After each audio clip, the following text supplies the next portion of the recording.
जय सिया राम दोस्तों, आइए जानते हैं कि भगवान शिव ने पुरुषों को क्या श्राप दिया था और किन्नरों की उत्पत्ति कैसे हुई थी।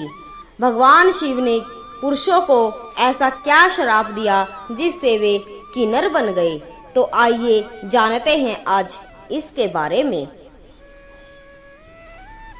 एक समय की बात है कि नारद जी नारायण नारायण का जाप करते हुए भगवान शिव के दर्शन के उद्देश्य से कैलाश पर्वत पर आते हैं।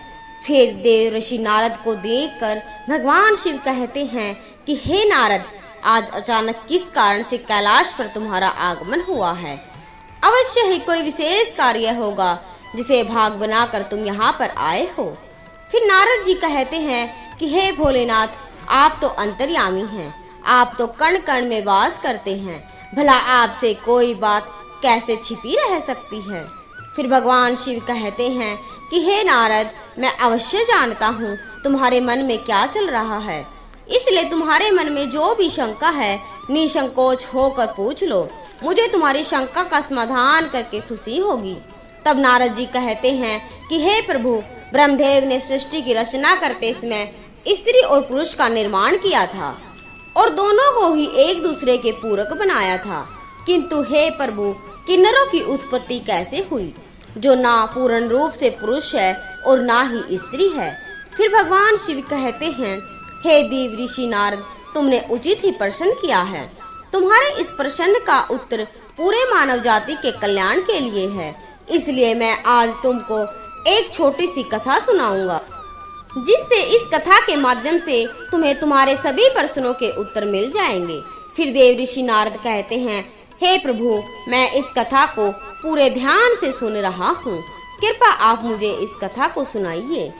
फिर भगवान शिव कहते हैं कि हे नारद, पूर्व काल की बात है जब पृथ्वीलोक पर महाराज सुदम नाम के एक राजा राज्य करते थे। वह बड़े ही पराक्रमी, धर्म का पालन करने वाले, शूरवीर और जितेंद्रिय थे। उन्होंने अपने कर्मों से कुल का गौरव बढ़ाया था। महाराज सुदम दानशूर और विद्वान थे। उनके राज्य की प्रजा उनसे अत्यंत संतुष्ट रहा करती थी। एक दिन महाराज सुदम शिकार करने के लिए जंगल में चले गए। उनके साथ उनके कुछ सिपाही और मंत्री भी थे। महाराज ने अपने कानों में कामनी कुंडल पहने हुए थे। उनके पास धनुष था और बाणों से भरा हुआ तरकश धारण करके वे जंगल में भ्रमण करने लगे। उस जंगल में हिरण, खरगोश, मृग, शेर आदि प्राणी निवास करते थे। वह भयंकर वन सुमेरु पर्वत के निचले भाग में स्थित था। वह वन मंदार, तमाल, साल, चाड़, चंपा, कटहल, आम आदि के विशालकाय वृक्षों से भरा हुआ था तथा वह वन कुंड की पुष्पित लताओं से चारों ओर से घिरा हुआ था। वह वन दिखने में तो अत्यंत सुंदर किंतु भयभीत करने वाला था। उस वन में मेरी ही माया फैली हुई थी, जिस कारण से वह वन पृथ्वी पर स्वर्ग की तरह प्रतीत हो रहा था। अनेक जंगली पशुओं की ध्वनि दूर दूर से सुनाई पड़ रही थी, जिसे सुनकर राजा का मन सुख की अनुभूति कर रहा था। कोयल पक्षियों की मधुर ध्वनि कानों में पड़ने से महाराज सुदम अत्यंत प्रसन्न हो रहे थे। उसके बाद जैसे ही महाराज सुदम ने उस जंगल में प्रवेश किया, उसी क्षण उनके शरीर स्त्री रूप में बदल गए। महाराज का घोड़ा भी घोड़ी के स्वरूप में बदल गया। उनके साथ आए हुए सिपाही और मंत्री भी स्त्री बन गए। अचानक हुए इस विचित्र बदलाव को देखकर महाराज और सभी सिपाही आश्चर्यचकित हो गए और चिंता में पड़ गए। उसके बाद वे मन ही मन सोचने लगे कि यह क्या हो गया, और महाराज सुदम अपने स्त्री रूपी शरीर को देखकर बहुत दुखी होकर लज्जित हो गए और अपने सिपाहियों से कहने लगे, यह हमारे साथ क्या अनिष्ट हो गया है। हम सभी अचानक से पुरुष से स्त्री कैसे बन गए। अब हम क्या करें। स्त्री का शरीर लेकर हम घर कैसे जाए और कैसे मैं राज्य का संचालन करूंगा। हमारी प्रजा हमें देखकर क्या कहेगी। फिर देव ऋषि भगवान शिव से कहने लगे कि हे प्रभु, आपने यह बड़े आश्चर्य की बात कही। देवताओं के समान तेजस्वी राजा सुदन को स्त्री का शरीर कैसे प्राप्त हो गया। इसका क्या कारण था कि राजा को यह शरीर प्राप्त हुआ। उस वन में राजा ने ऐसा कौन सा कार्य किया जिससे उन्हें शरीर स्त्री का प्राप्त हुआ। कृपया विस्तार से बताइए, मेरा मन चिंतित होता है। तब भगवान शिव कहने लगे, देव ऋषि नारद, इसके पीछे मेरी ही माया है। मेरी ही माया के कारण महाराज सुदम को और उनके सिपाहियों को स्त्रियों का शरीर प्राप्त हुआ है, इसलिए अब तुम इसे ध्यान से सुनो। एक समय की बात है जब हम और देवी पार्वती इसी वन में एकांत में विहार कर रहे थे। तभी सनकादिक ऋषिगण अपनी तेज से दशों दिशाओं को प्रकाशित करते हुए हमारे दर्शन के लिए उस वन में आ गए। सनकादिक मुनियों को किसी भी प्रकार का बंधन नहीं है, वह बिना आज्ञा लिए किसी भी स्थान पर कहीं भी आ जा सकते हैं। फिर जब वे चारों मुनि हमारे दर्शन के लिए उस वन में आ गए तो उन्होंने देखा कि हम दोनों एकांत में विहार कर रहे थे। तभी सनकादिक मुनियों को अचानक से उस स्थान पर आता हुआ देखकर देवी पार्वती अत्यंत लज्जित हो गई और फिर देवी पार्वती तुरंत हमसे दूर जाकर खड़ी हो गई। जब उन चारों मुनियों ने देवी पार्वती और हमें एकांत में विहार करते हुए देखा तो वह तुरंत ही वहां से लौट गए। और जब हमने देवी पार्वती को लज्जित होकर दूर खड़ा हुआ देखा तो हम कहने लगे कि हे प्रिय, तुम इस प्रकार से लज्जित क्यों हो रही हो? वे चारों तो हमारे पुत्र के समान हैं, उनसे तुम्हें लज्जित नहीं होना चाहिए। फिर देवी पार्वती कहने लगी, हे प्रभु, स्त्री को अपने पुत्र के सामने भी कभी पति के साथ विहार नहीं करना चाहिए, उसे सदैव ही मर्यादा में ही रहना चाहिए। आपने ही तो कहा था इस स्थान पर कोई नहीं आएगा, फिर हमारे एकांत में विघ्न निर्माण करने के लिए यह चारों मुनि कहाँ से आ गए? आप तुरंत ही कोई उपाय कीजिए जिससे कोई भी इस वन में ना आए, नहीं तो मैं इस स्थान से चली जाऊंगी। तब हमने कहा कि हे प्रिय, ठीक है, तुम्हारे इस दुख को दूर करने के लिए मैं अभी उपाय करता हूँ, थोड़ा धैर्य रखो।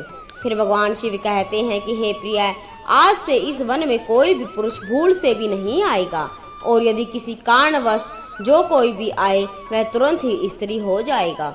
जो लोग यह जानते हैं कि उस वन में शिव जी की माया फैली हुई है वह भूल से भी उस वन में नहीं जाते, किंतु महाराज सुदम इस बात को नहीं जानते थे और वह अज्ञानवश अपने सिपाहियों के साथ उस वन में चले गए और शिव जी की माया के प्रभाव से वे तत्व नष्ट हो गए और स्त्री में बदल गए। इस प्रकार से महाराज सुदम इला के रूप में वन में अपनी सखियों के साथ इधर उधर भटकने लगे।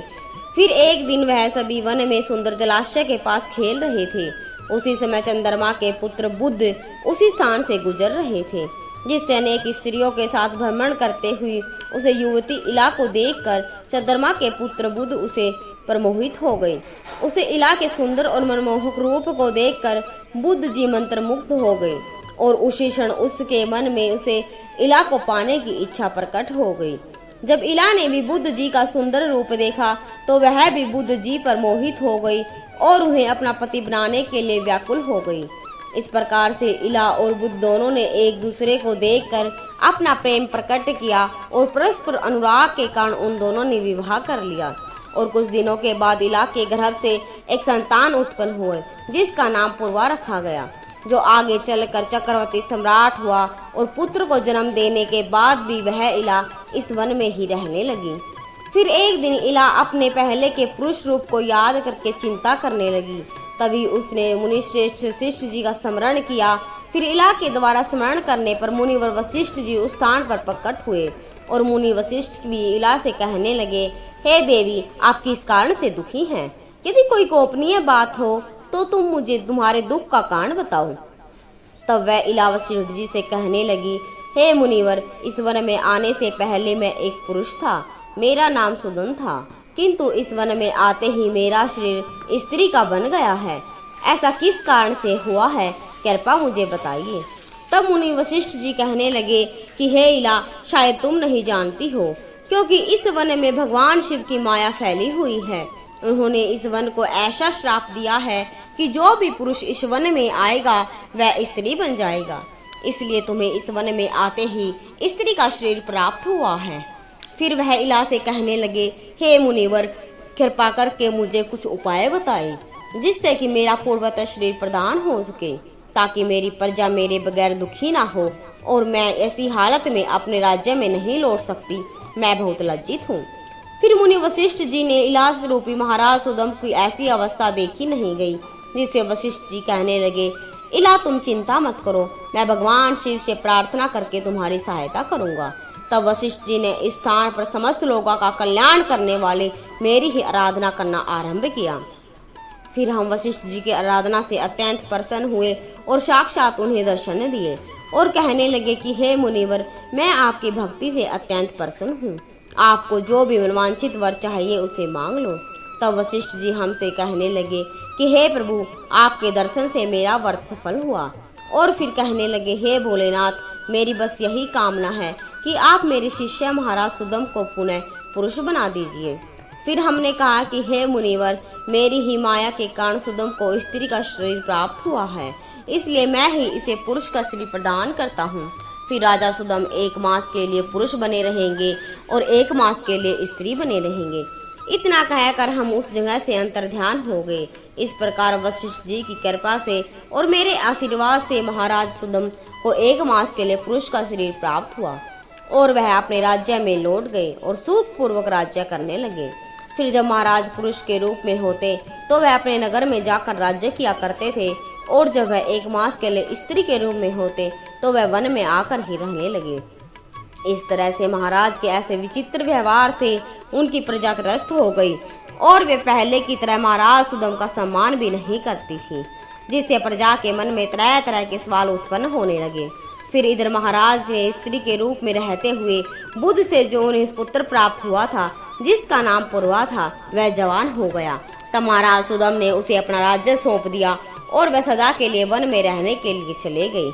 और वन में जाकर महाराज सुदम अपनी स्त्री श्री इला के रूप में देवी पार्वती की तपस्या करने लगे। अनेक वर्षों तक उस वन में रहकर उन्होंने जप किया और देवी को प्रसन्न किया। उसके बाद भक्तों का उद्धार करने वाली जगत जननी माता पार्वती ने उन्हें साक्षात दर्शन दिए, जिससे उस समय देवी सिंह पर आरूढ़ होकर उनके सामने खड़ी हो गई। देवी को अपने सामने खड़ा हुआ देखकर इला ने उन्हें नमस्कार किया और उनकी स्तुति करने लगी। जगत जननी, मैं आपके दर्शन से धन्य हूँ, कृपा करके मुझे इस शरीर से मुक्ति प्रदान कीजिए। तब देवी ने उस पर प्रसन्न होकर कहा कि हे इला, आज तुम्हें इस स्त्री रूपी शरीर से मुक्ति मिल जाएगी और तुम परम पद को प्राप्त कर लोगी। देवी के इतना कहते ही इला ने अपने शरीर का त्याग कर दिया और परम पद को प्राप्त कर लिया। फिर महाराज सुदम के परम धाम को जाने पर महाराज पूर्वा राज्य करने लगे। हे देव ऋषि, अब सुनो किन्नरों की उत्पत्ति कैसे हुई। महाराज सुदम अपने सिपाहियों के साथ उस वन में आए थे। उनके जो सिपाही थे वे सभी किन्नर बनकर सुमेरु पर्वत के पास जाकर निवास करने लगे। उन्हीं से किन्नर प्रजाति की उत्पत्ति हुई।